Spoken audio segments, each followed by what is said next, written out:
Ça y est, on arrive déjà au quart de finale de Roland-Garros. Ils ne sont plus que 8. Elles ne sont plus que 8, enfin plus que 7 maintenant, puisque Mourova a battu Pavlyuchenkova. Qui va aller en demi-finale de Roland-Garros? Quelles sont les tendances actuelles? Il y a de grosses surprises. Allez, c'est parti. Bon, on va commencer par un petit peu ce qui n'est pas si surprenant que ça. C'est Alcaraz qui est encore présent, c'est Novak Djokovic qui est encore présent. Les deux n'ont pas perdu un seul set, les deux se tirent la bourre. Il y en a un, il a quand même claqué Shapovalov et Musetti. C'est quand même quelque chose d'exceptionnel quand on a réalisé Alcaraz. Il y en a un autre, c'est un peu plus compliqué, mais il perd pas un set. C'est Novak Djokovic, match très difficile contre Davidovich Fokina. Il est breaké, Davidovich Fokina sert pour le set dans le premier set. Il a balle de 7 dans le deuxième set et après dans le troisième il y a la différence qui est faite évidemment par l'aura Novak Djokovic. Il s'impose en 3-7, 3-7 face à Varias aussi, bon c'était un joueur pour Djokovic qui était dans un standing quand même un petit peu inférieur. Honnêtement, il y a tout pour qu'on ait cette demi-finale qu'on attend tous, faut se le dire, Alcaraz Novak Djokovic. Mais il reste une étape pour l'un comme pour l'autre. Et ces deux étapes, enfin c'est une étape qui n'est pas si simple que ça. La première pour Carlos Alcaraz, c'est ce soir, cette nuit à 20h15, Night Session, c'est face à Stefanos Tsitsipas. Alors, Tsitsipas n'a jamais battu Carlos Alcaraz, mais bon, il y a peut-être un jour où il va battre Carlos Alcaraz quand même, parce que s'il le fait jamais, ça va être un peu inquiétant. Alcaraz, bah c'est Alcaraz quoi, donc franchement il n'y a rien à dire, il est on fire, il est vraiment dans la zone. On sent que Tsitsipas, bah, on a l'impression, comme j'avais dit dans la vidéo sur qui va gagner Roland-Garros, donc Tsitsipas est passé un petit peu en dessous de ces joueurs-là, d'un Alcaraz, même d'un Holger Rune que je trouve plus solide qu'un Tsitsipas. Tsitsipas qui pourtant fait un bon début de tournoi. Mais là, vraiment, c'est 1, voire 2, 3, 4, 5 rangs au-dessus de tout ce qu'il a joué depuis le début du tournoi. Là, c'est vraiment Carlos Alcaraz, c'est vraiment le joueur à battre un petit peu sur Roland-Garros avec Novak Djokovic. Donc à voir, en plus je trouve que les conditions de soirée arrangent plus Alcaraz que Tsitsipas pour moi. Après peut-être que c'est peut-être pas l'avis de Tsitsipas, peut-être pas l'avis de beaucoup, mais pour moi je pense que Tsitsipas aurait eu plus de chances de battre Alcaraz en journée qu'en soirée. Le défi reste quand même immense, hein. Ça veut pas dire qu'il l'aurait battu en journée et qu'il va perdre en soirée. Non, le défi reste immense, soit en journée ou en soirée. Mais j'ai l'impression quand même qu'Alcaraz paraît avec encore un avantage un peu plus fort que Tsitsipas. Pour moi, c'est du 70-30 en faveur d'Alcaraz. C'était un peu dur avec Tsitsipas, mais j'ai l'impression que côté revers, son revers, quand il va se mettre à boiser, bah, face à Alcaraz, ça va pas passer. Il peut, dans la diagonale revers, le bouffer, il peut lui faire les amortis. Il sait tout faire, Alcaraz. Il peut faire service volé, même sur terre battue. Il peut repousser Tsitsipas puis faire amorti. Il peut le pilonner côté revers. Il peut le choper. Il peut tout faire. Il peut tout faire là où Tsitsipas. J'ai moins de certitude sur Tsitsipas que sur Alcaraz, et pour moi Alcaraz a plus d'armes dans son tennis que Tsitsipas, et c'est pour ça que moi Alcaraz va aller en demi-finale. Il y a un autre match qui, je pense, au moment où la vidéo sortira, ce sera en cours, ce sera entre Novak Djokovic et Karen Khachanov. Alors déjà, félicitations à Karen Khachanov qui va revenir dans le top 10, c'est quand même pas mal, hein. Mine de rien, le tennis russe se porte plutôt bien, hein. Se porte même très bien avec Medvedev, même s'il n'y a pas de premier tour, mais je parle en termes de classement, Medvedev, Rublev et Khachanov, ça fait quand même 3 Russes dans le top 10. C'est quand même pas mal, 3 sur 10, c'est quand même pas mal de joueurs russes représentés dans le top 10. Khachanov qui a fait demi-finale à l'US Open, je rappelle, en fin de saison dernière, qui a fait demi-finale en début de saison à l'Open d'Australie. Là, il est en quart de finale de Roland-Garros. Alors là, la marche évidemment est très haute, mais ça montre encore la régularité qu'il a en Grand Chelem. Des matchs en 5-7, il maîtrise. Je rappelle qu'il était mené 2-7-0 face à Constant Lestienne quand même au premier tour de Roland-Garros, et depuis ça va très bien. Il a fait un gros match contre Sonego qui avait pourtant fait un énorme tournoi. Sonego qui a fait vraiment un très bon tournoi contre Hugo Humbert. Il avait fait un gros match contre Rublev, il fait un match énorme, il revient de 2-7-0. On prendra même 6-0 en plus dans le deuxième. Donc on avait quand même un match compliqué contre Sonego pour Khachanov, qui s'en sort très bien dans le troisième set, qui était très serré, qui a fait basculer le match. Après le quatrième n'est pas eu le match, donc ça fait vraiment basculer le match au troisième set, parce qu'il y avait un set partout à ce moment-là, et Khachanov a vraiment, il était un peu plus costaud que Sonego sur les moments importants. Là c'est Novak Djokovic, ça va évidemment être très dur, mais c'est pas un match simple pour Djokovic. Mais bon, je vois pas Djokovic perdre ce match, mine de rien. Alors, ça se trouve, au moment où je parle, Djokovic aura peut-être déjà perdu. Au moment où je parle, au moment où la vidéo, ce sera peut-être la honte que je dise ça, mais je vois pas Djokovic perdre cette Khachanov.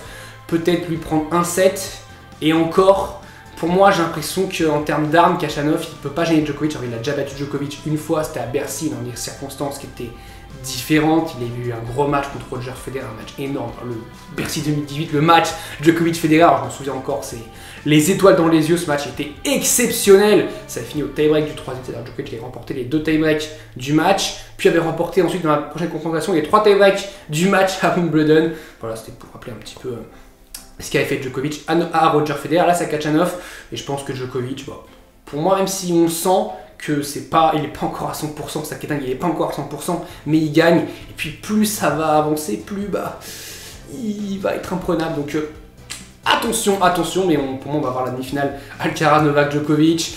De l'autre côté, on a quand même pas mal de surprises, mais c'est cool. On a notamment Thomas Etcheverry qui fait de très très bons résultats.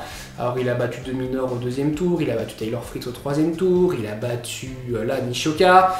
Franchement, il fait vraiment un très beau tournoi. Nishioka qui avait battu la surprise Seibox Wind qui avait battu Daniil Medvedev. On avait dit qu'il allait avoir une surprise dans cette partie de tableau après la défaite de Medvedev. Ça y est, c'est Etcheverry qui est en quart de finale. Et c'est pas étonnant vu le niveau qu'il produit, vu la qualité qu'il a sur terre battue. C'est pas étonnant. Prochain défi face à Alexander Zverev qui franchement un an après sa terrible blessure revient à un excellent niveau. 3 matchs en session de suite contre Molchan qui était quand même un très bon joueur sur terre battue, et il l'a détruit. Ensuite il a eu un match compliqué contre Tiafoe dans une ambiance de night session, donc toujours très compliqué de jouer Tiafoe en night session. Il a réussi à le battre en 4 manches dans un match quand même assez compliqué. Et puis là contre Dimitrov, alors j'ai pas compris Grigor Dimitrov, honnêtement j'ai pas compris Dimitrov. T'as de l'espoir quand tu vois Dimitrov, tu te dis ah ça y est, en fait c'est beau, c'est élégant, quand tu le vois c'est beau, c'est élégant, c'est Dimitrov quoi. Et puis début de match, il se passe n'importe quoi, il fait n'importe quoi, Zverev est très solide aussi, il fait n'importe quoi, tu te dis c'est pas possible, il va encore nous décevoir. 2e set, ah enfin il fait le break, il fait un excellent 2e set, il a balle de double break et puis après il perd 14 points de suite je crois. Derrière, il perd le 2e set du coup. Et puis le 3e set, il break d'entrée de Zverev. Il revient, tu dis, ah, pourquoi pas. Et bah non. 6-3 pour Zverev, franchement, bon. Le score, ça fait quoi? 6-1, 6-4, 6-3, bon, voilà. Résumé, la carrière de Dimitrov. T'as de l'espoir, t'en as plus. T'as de l'espoir, t'en as plus. Et t'as un micro-espoir, et puis finalement, c'est bon, allez, on en a marre, on a compris la musique. Mais Zverev qui revient à un excellent niveau, et c'est vraiment cool d'avoir ça, parce que Zverev, il avait eu une blessure terrible l'année dernière, et pour moi, il aurait remporté ce Roland Garros, je l'ai dit, il aurait remporté Roland Garros s'il n'avait pas eu sa blessure contre Rafael Nadal à la cheville. Alors je rappelle aussi qu'il aurait dû prendre le 1er set tous les jours contre Nadal, il ne le prend pas. Le 2e set, il aurait dû le prendre aussi tous les jours. On n'aurait jamais dû arriver à une situation de 7-6, 6 partout pour Rafael Nadal à ce moment-là. On n'aurait jamais dû arriver à cette situation-là. Zverev, il sert pour le set dans le 1er set, il a 2 balles de set. 2 ou 3, au moins 2. 2e set, il a le break, il se fait encore débreaker. Non, pour moi, Zverev, il aurait dû au moins mener 1-7-0, voire plus à ce moment-là, juste avant sa blessure. Donc voilà, c'est un petit peu aussi pour rappeler ce qu'avait fait Zverev, mais c'était vraiment un match où Nadal était vraiment pas bien du tout, conditions toit fermé. Donc conditions rapides, on va dire, pour le service de Zverev, il était vraiment bien. Le livre de Nadal qui prenait évidemment beaucoup moins parce qu'il n'y avait pas, justement, la surface ne pouvait pas s'aérer, la terre battue ne pouvait pas être à l'air libre et ne pouvait pas gicler la balle de Rafael Nadal. Donc il y avait tout pour que Zverev remporte sur Roland Garros, alors c'était rude derrière en finale et je pense qu'il l'aurait battu. Là, à voir, puisqu'ensuite on a le match nordique, on a le quart de finale nordique comme l'année dernière, un remix l'année dernière, un remix aussi de Rome. C'est le match nordique entre notre ami Casper Ruud et notre ami Holger Rune. Casper Ruud, personne n'en parle, comme d'habitude j'ai envie de dire, mais il est là, il continue à faire ses petits matchs, un match souvent en 4-7. Bon là c'était en 3-7 contre Jarry, mais compliqué, 3-7 très compliqué, mais il arrive à remporter le match. Je trouve vraiment solide Casper Ruud, mais personne n'en parle. Mais c'est peut-être mieux pour lui, personne n'en parle, mais il est là, il est présent, donc autant qu'il continue comme ça. Je trouve quand même que depuis Rome, il monte quand même bien en puissance. Et Holger Rune qui a eu un parcours assez compliqué, voire très compliqué en 8e finale contre Cerundolo, où il a été à ça de perdre pour moi si les 3 balles de break qui sauvent là dans le jeu à 4-3 pour Cerundolo dans le 5e set. S'il se fait breaker là-dessus, pour moi il est mort, il perd ce match. Ça se finit au super tie-break, je déteste super tie-break, je tiens à le rappeler, mais bon c'est pas grave, ça finit au super tie-break, il y a eu de la tension, il y a eu vraiment un match accroché de chez accroché contre Cerundolo.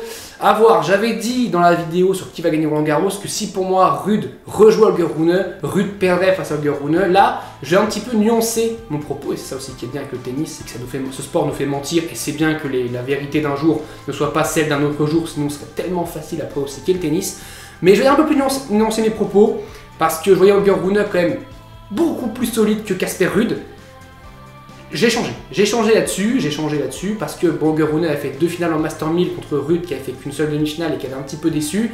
Là je trouve qu'on a un Ruud qui monte vraiment en puissance contre Holger Rune que je trouve tendu, j'ai l'impression qu'il sent qu'il peut faire quelque chose parce que là la route vers la finale c'est Casper Ruud et ensuite Etcheverry ou Zverev, donc il sait que logiquement, il sait qu'il a quand même la place d'aller en finale largement. Donc attention à Holger Rune là-dessus. Il a perdu contre Ruud l'année dernière, je rappelle, à Roland Garros dans des conditions similaires qu'en Ice Session, ce sera en Ice Session demain. Donc attention. Pour moi, ouais, c'est peut-être le match le plus serré. Je vais le dire, c'est le match le plus serré de ces quarts de finale. Etcheverry Zverev, je vois pas Zverev perdre ce match. Djokovic Kachanov, comme j'ai dit, je vois pas Djokovic perdre ce match. Alcaraz Tsitsipas, je vois pas Alcaraz du tout perdre ce match. Pour moi, ouais, ce match-là, Ruud Rune, c'est le plus serré, ça peut aller vraiment dans un 5-7. Et peut-être que physiquement, Casper Ruud est peut-être un petit peu plus solide que Holger Rune, que je sens un petit peu tendu aussi dans la tête. Franchement, c'est compliqué, c'est vraiment impronosticable. Pour moi, c'est du 51-49. J'irais plus sur Casper Ruud, mais c'est vraiment aller du 50,1 contre 49,9 pour Casper Ruud. Dites-moi pour vous, qui va remporter ce match-là. Je pense qu'il y en a beaucoup qui vont dire Rune quand même, je pense. Mais je sais pas, Ruud, j'ai l'impression qu'il y a un truc avec Casper Ruud, c'est que tu l'attends pas, tu sais pas, et puis d'un coup, il fait un match solide sans plus, mais il le gagne, il est efficace. C'est pas, c'est pas beau, quoi. Beaucoup, voilà, ils vont pas s'enjailler sur Casper Ruud, mais c'est efficace, et c'est ça qu'on demande au tennis, c'est pas d'être beau, c'est d'être efficace. Si t'es efficace, t'es bon, tu vas peut-être gagner des grands chelems, t'as peut-être aller en finale, là c'est pour la demi-finale. On verra bien. Chez les filles, il y a encore Swiatek évidemment qui déroule, qui a perdu je crois que 9 jeux depuis le début du tournoi, je sais pas si on se rend compte, 9 jeux perdus en 4 matchs, en 3 matchs et demi, puisqu'il n'y a eu qu'un seul set sur le dernier match. Enfin, ça s'arrêtait à 5-1, donc presque un seul set. Mais bon, c'est... samedi, elle gagne 6-0, 6-0, c'est n'importe quoi. Troisième tour, allez hop, 6-0, 6-0, tu dis pour l'autre, ça va être... c'est horrible. Pour l'autre, Sabalenka qui va jouer contre Svitolina, ça va être aussi un match très serré. Sabalenka qui joue très sur numéro 1 à la race. C'est dommage, à titre personnel évidemment, je suis dégoûté que Rybakina ait fait forfait, malade, elle n'a pas pu jouer son 3e tour samedi, donc vraiment là j'ai vraiment dégoûté pour Rybakina à titre personnel. Après, parce que voilà, moi j'adore Rybakina, c'est ma chose préférée, donc évidemment quand elle peut pas jouer, je suis dégoûté. Voilà, on a vraiment chez les filles, c'est sympa, Mourova qui se qualifie en demi-finale, c'est sympa aussi qu'elle ait battu Sakkari au premier tour. Franchement, on va avoir de très beaux matchs. Swiatek Gauff, ça va être revanche de la finale, mais est-ce que on va avoir un match ou est-ce qu'on va encore avoir une bouche de Swiatek? C'est toute la question qu'on va se poser. Est-ce que Roland Garros va encore couronner Swiatek? En tout cas, Roland Garros va couronner chez les hommes sans doute. C'est sûr, un nouveau tennis, Raphaël n'est plus là, mais on va peut-être avoir aussi un nouveau vainqueur, peut-être Alexander Zverev, peut-être Holger Rune, peut-être Casper Ruud, pourquoi pas Tsitsipas ou Karen Khachanov. De toute façon, chez les hommes, il reste que Djokovic et Alcaraz qui ont gagné un grand chelem, et ils peuvent se rencontrer en demi-finale. Allez, on se retrouve très vite, donc salut à tous, portez-vous bien, vive le tennis, vive Roland Garros.